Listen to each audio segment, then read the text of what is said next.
தேர்தலில் கொடுத்த பல வாக்குறுதிகளை நிறைவேற்ற திமுக அரசு தவறிவிட்டதாக அஇஅதிமுக பொதுச் செயலாளர் எடப்பாடி பழனிசாமி குற்றம் சாட்டியுள்ளார்.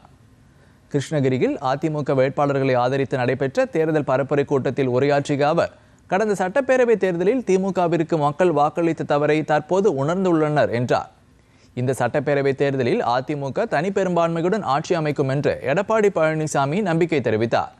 தமிழ்நாட்டில் சட்டம் ஒழுங்கு சீர்குலைந்து விட்டதாக குற்றம் சாட்டிய அவர், கஞ்சா உள்ளிட்ட போதைப் பொருள் நடமாட்டம் அதிகரித்து விட்டதாகவும் பெண்களுக்கு பாதுகாப்பு இல்லை என்றும் குறிப்பிட்டார்.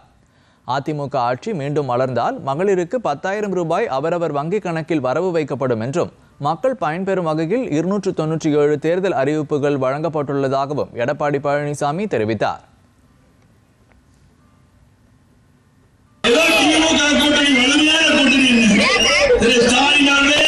தமிழ்நாட்டு மக்கள் அறிவுபூர்வமான மக்கள் ஒரு நாள் உங்களால் ஏமாற்ற முடியாது. 2021 திமுக கட்சியிலே எந்த